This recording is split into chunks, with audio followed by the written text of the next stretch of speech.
संस्कार। एक घर में 3 भाई और एक बहन थी। बड़ा और छोटा पढ़ने में बहुत तेज थे। उनके माँ बाप उन चारों से बेहद प्यार करते थे, मगर मंझले बेटे से थोड़ा परेशान से थे। बड़ा बेटा पढ़ लिख कर डॉक्टर बन गया, छोटा भी पढ़ लिख कर इंजीनियर बन गया, मगर मंझला बिल्कुल आवारा और गंवार बन के ही रह गया। सबकी शादी हो गई। बहन और मंझले को छोड़ दोनों भाइयों ने लव मैरिज की थी। बहन की शादी भी अच्छे घराने में हुई थी। आखिर भाई सब डॉक्टर इंजीनियर जो थे, अब मंझले को कोई लड़की नहीं मिल रही थी। बाप भी परेशान, माँ भी। बहन जब भी मायके आती सबसे पहले छोटे भाई और बड़े भैया से मिलती, मगर मंझले से कम ही मिलती थी, क्योंकि वह न तो कुछ दे सकता था और न ही वह जल्दी घर पे मिलता था। वैसे वह दिहाड़ी मजदूरी करता था, पढ़ नहीं सका तो नौकरी कौन देता। मंझले की शादी किए बिना बाप गुजर गए।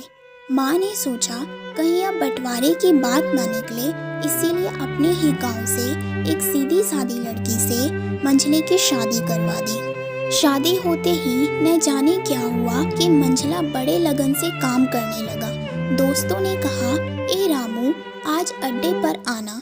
रामू आज नहीं फिर कभी। दोस्त, अरे तू शादी के बाद तो जैसे बीवी का गुलाम ही हो गया। रामू, अरे ऐसी बात नहीं, कल मैं अकेला एक पेट था तो अपने रोटी के हिस्से कमा लेता था। 2 पेट हैं, आजकल और होगा।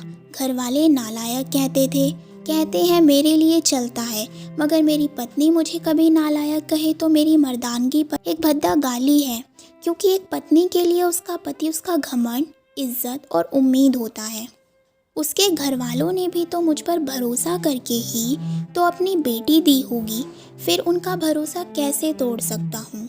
कॉलेज में नौकरी की डिग्री मिलती है और ऐसे संस्कार माँ बाप से मिलते हैं। इधर घर पे बड़ा और छोटा भाई और उनकी पत्नियां मिलकर आपस में फैसला करते हैं कि जायदाद का बंटवारा हो जाए, क्योंकि हम दोनों लाखों कमाते हैं और मंझला ना के बराबर कमाता है। ऐसा नहीं होगा। माँ के लाख मना करने पर भी बंटवारा की तारीख तय होती है। बहन भी आ जाती है, मगर रामू है कि काम पे निकलने के बाहर आता है। उसके दोनों भाई उसको पकड़कर भीतर लाकर बोलते हैं कि आज तो रुक जा, बंटवारा कर ही लेते हैं। वकील कहता है ऐसा नहीं होता, साइन करना पड़ता है। रामू, तुम लोग बंटवारा करो, मेरे हिस्से में जो देना है दे देना, मैं शाम को आकर अपना बड़ा सा अंगूठा चिपका दूंगा पेपर पर। बहन, अरे बेवकूफ, तू गवार का गवार ही रहेगा।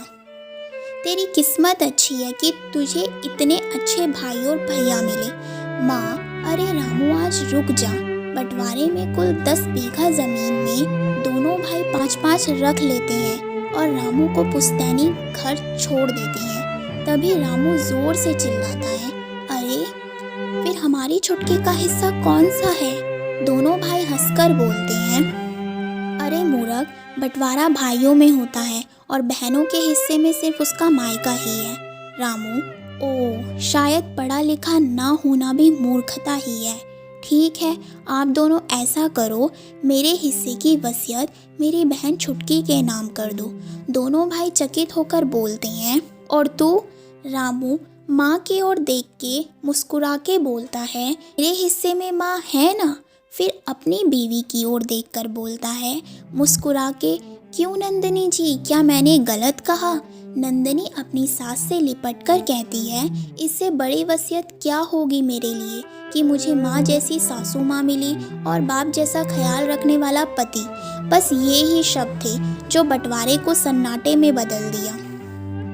बहन दौड़कर अपने गंवार भैया से गले लगकर रोते हुए कहती है कि माफ़ कर दो भैया मुझे, क्योंकि मैं समझ ना सकी आपको। रामू, इस घर में तेरा भी उतना ही अधिकार है जितना हम सभी का। बहुओं को जलाने की हिम्मत किसी में नहीं, मगर फिर भी जलाई जाती है, क्योंकि शादी के बाद हर भाई हर बाप उसे पराया समझने लगता है। पर मेरे लिए तुम सब बहुत अजीज हो, चाहे पास रहो या दूर। माँ का चुनाव इसलिए किया ताकि तुम सब हमेशा मुझे याद आओ, क्योंकि ये वही खोक है जहां हमने साथ साथ 9 महीने गुजारे। माँ के साथ तुम्हारी यादों को भी मैं रख रहा हूँ। दोनों भाई दौड़कर मंजिले से गले मिलकर रोते रोते कहते हैं, आज तो तू सचमुच का बाबा लग रहा है। सबकी पलकों पे पानी ही पानी, सब एक साथ फिर से रहने लगते हैं। दोस्तों, उम्मीद करती हूँ कि यह कहानी आपको पसंद आई होगी। अगर पसंद आई हो तो लाइक और सब्सक्राइब करना ना भूलें। धन्यवाद। It's not a game, it's a rich thing.